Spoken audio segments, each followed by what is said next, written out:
Ir e voltar do trabalho, da escola, um transtorno diário para os mais de 1.200.000 usuários do transporte público da região metropolitana de Belém. Situação que quase sempre representa horas de atraso e muito aborrecimento. Sobre o assunto, a gente volta a falar ao vivo com o repórter Guilherme Mendes. Guilherme, a impressão é que não há ônibus suficientes para a população. É isso mesmo, João.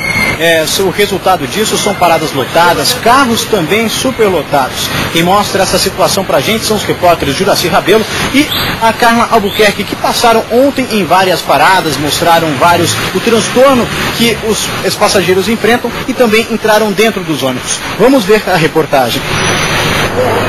Final de expediente e tudo que as pessoas querem é chegar em casa e descansar depois de mais um dia de trabalho.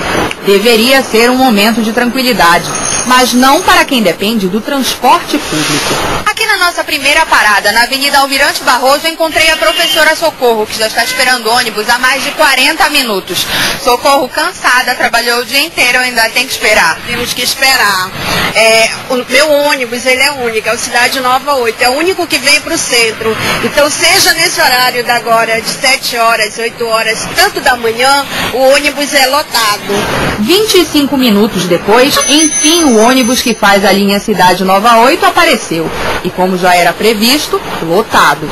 Conseguiu, Socorro? Consegui. Mais de uma hora tem que pegar na segunda pista, no meio da rua, o ônibus. Mas já estou indo para casa. Sempre assim, lotado. Enquanto muitos esperam, outros precisam correr para não perder o transporte. O destino de cada um aqui é diferente, mas a realidade é a mesma. Além de estar esperando muito tempo, eles não param, passam por fora. Desde umas 4 horas da tarde aqui, nada de passar ônibus, é uma dificuldade. Quando passa, ainda passa lotado ainda. Esse ônibus é o 40 horas. Segundo os passageiros, hoje ele não está tão lotado como de costume. Imagine como deve ser a realidade quando ele estiver lotado. A questão dos ônibus lá é muito triste. Eles poderiam aproveitar essas filmadoras que existem no ônibus para ver o sofrimento do pessoal do 40 horas. Dentro do ônibus, o espaço é disputado em centímetros. As mãos precisam estar firmes para aguentar as freadas bruscas. E tem gente sentado até em lugar proibido. Mas pra gente ter um pouco assim mais de conforto, é o jeito de aqui. Agora a gente vai acompanhar a dificuldade só para descer do ônibus. E quantas pessoas vão entrar?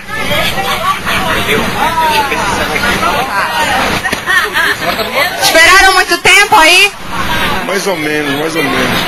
Esperou muito tempo? Esperou muito tempo para conseguir apanhar o ônibus? 45 minutos na parada aí. Eu suponho que todo dia tá sempre essa semana de Natal, né? Quanto tempo você esperou? 45 minutos. Paradas escuras, superlotação. Esta é a imagem do transporte coletivo em Belém. Para alguns, talvez seja melhor mesmo dormir e imaginar que tudo não passou de um pesadelo. Pois é, João, Priscila, que situação. A CTBEL informou que na Grande Belém existem 1.686 ônibus para atender uma média aí de 1.200.000 passageiros. São ao todo 160 linhas. E olha quem está aqui do meu lado agora. Nilson, ele é vendedor de caramelo dentro dos ônibus. Ele mora no Guamá e passa o dia inteiro dentro do ônibus. Então nada melhor do que dizer qual que é a situação dentro do ônibus, Nilson. Olha, a situação aqui, principalmente nesse tráfego, é das 6 da tarde em diante. Existe muita imprudência aqui, tanto dos pedestres que querem atravessar fora da faixa, quanto os motoristas também que atravessam o sinal vermelho, às vezes, sinal amarelo. Mas e a viagem no ônibus volta para casa, por exemplo? É muito complicado. É muito complicado porque o trânsito aqui engarrafa e fica um grande congestionamento aqui, muito grande aqui. E dentro do ônibus, o pessoal são bastante pessoas dentro do ônibus, ficam apertados lá, como é que é? Muita gente para pouco ônibus, muita gente, aí falta de paciência também dos passageiros, motoristas também, acaba causando muitos acidentes, baques. Situação complicada, né? Situação muito complicada, tanto para quem está indo para o serviço ou para quem está voltando. Tá certo, Nilson, muito obrigado pela participação no Jornal Liberal Primeira Edição. Estou conversando agora também com o Walter Campos, que é coordenador de transportes da CTBEL. Walter, tudo bem? Boa tarde. Nós vimos na reportagem vários problemas que não são de hoje, que a gente já mostrou em várias outras reportagens. Eu gostaria de saber como que fica essa situação para o usuário. Bem, eu acho que inicialmente nós devemos ter ciência, né, que uma ação deve ser tomada, isso está sendo feito com relação aos órgãos gestores, né, e os diversos entes federados, o governo do estado, as prefeituras da região metropolitana de Belém, que nós temos que mudar o nosso modelo operacional vigente, certo?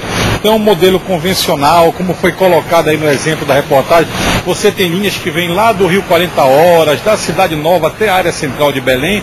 Isso cria uma sobreposição muito grande de itinerários nos principais corredores e isso dificulta, logicamente, a operação das linhas de ônibus. Hoje disputam o tráfego em geral com os demais veículos, né? E tudo isso retarda a velocidade comercial, operacional e exatamente saturação dos pontos de ônibus, perfeito?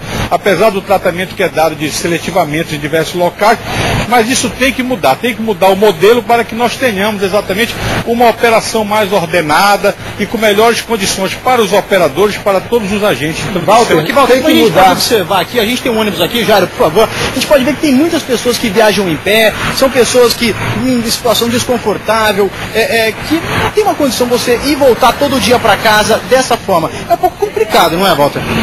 Logicamente, você observa aí que há linhas de ônibus que a gente chama que é um movimento pendular, né? Então o cidadão, na verdade, ele, em geral, pega a parada lá no seu bairro, na origem, né?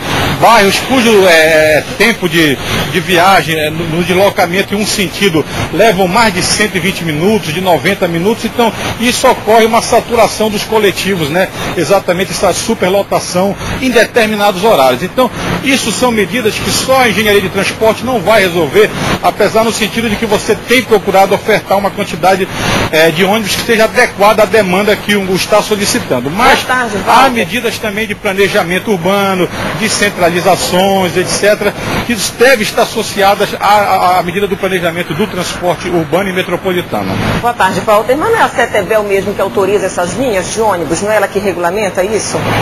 Veja bem o seguinte, como é colocado, você tem um sistema de transporte como o modelo é convencional, aonde há uma demanda radial muito forte da área de expansão dos outros municípios para a área central de Belém, onde está localizado principalmente o Ver o Peso, a Presidente Vargas, ali a área da Padre Eutico, etc. Então, você não tem como, em linhas gerais, às vezes, restringir que o cidadão metropolitano tenha o seu desejo de viagem contemplado. E na grande maioria das vezes, para que você não vá onerar o custo do transporte, você tem que tentar materializar isso de forma direta. E como o sistema é convencional, com linhas radiais. Linhas que vêm desses bairros, dessas áreas de ocupação, exatamente até a área central de Belém. Agora, Walter, o problema é identificado, então é conhecido o problema. O que se pode fazer para resolver? Seriam os terminais de ligação? Eu já escuto falar disso há muito tempo, isso não acontece em Belém. O problema se arrasta e a população continua sofrendo. De forma recorrente nós temos falado nisso, realmente há um planejamento estratégico que é colocado, ele está em voga aí, é atualizado, etc. Agora tem que realmente retirar o projeto do papel e implantá-lo, tá certo? Porque com o modelo que está vigente, a situação realmente vai se agravar, porque as medidas da engenharia de transporte elas já estão saturando, porque você não tem como dar um tratamento com esse modelo, um ganho, uma sobrevida significativa, porque ele é um modelo saturado. Agora, Walter, um outro questionamento do usuário é quanto ao comportamento do motorista. Inclusive, a Yolanda Santos, telespectadora que mora ali na Castanheira, ela disse que já tem uma certa idade e que a maior dificuldade é fazer com que os ônibus parem para ela. Às vezes ela tem que correr atrás do ônibus. Como é que funciona essa? Existe uma fiscalização do comportamento desse motorista? Com relação a esse aspecto, a CETEBEL tem duas linhas de atuação, né? Observada essa necessidade de você ter que requalificar, exatamente melhorar essa relação operador-usuário, a CETEBEL mantém um programa contínuo, né, de qualificação dos operadores, onde de um universo de em torno de 6 mil a 7 mil operadores já foram requalificados mais de 1.000, tá certo? Agora isso é um processo contínuo para que ele vá melhorando, exatamente mudando o seu comportamento com relação ao usuário, que é o seu cliente final. Agora, quanto ao carro, a outra linha de ação é a linha da fiscalização. Então, constatada realmente a queima de parada, né, exatamente o comportamento inadequado, a CETEBEL aplica o Código Disciplinar, autua, multa exatamente o operador ou a empresa em função da responsabilidade, tá certo? Tanto que no universo do volume de autuações em função do descumprimento do regulamento funcionamento do sistema de transporte por ônibus, só com relação à queima de parada, que é o usuário fazer o aceno, tentar um embarque, isso não for viabilizado, nós temos aí essas altas de inflação gira em torno de 7,2% do universo, em função da importância que a CDBEL vê no sentido de você respeitar o direito do usuário de embarcar no coletivo e poder fazer a sua viagem.